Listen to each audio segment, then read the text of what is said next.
తీసే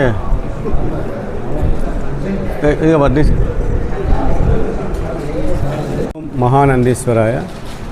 కార్తీక మాసం మొదటి వారం నుంచి కూడా భక్తులు అధిక సంఖ్యలో వస్తున్నారు. వచ్చేటువంటి భక్తులకు ఎలాంటి అసౌకర్యం లేకుండా దేవస్థానం తరపున అన్ని ఏర్పాటు చేయడం జరిగింది.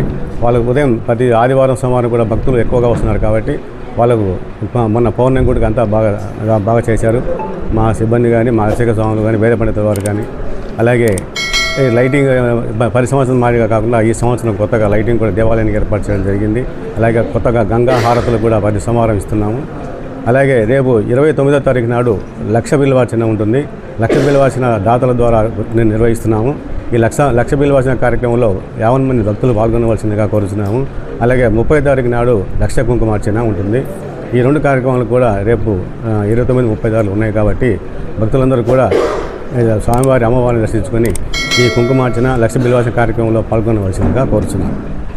ఇంకా రాబోయే 6 సోమవారాలు కూడా భక్తులు ఎక్కువ వస్తారు కాబట్టి వాళ్ళకి ఎలాంటి ఇబ్బంది కలగకుండా కూడా అన్ని ఏర్పాటు చేయడం జరిగింది.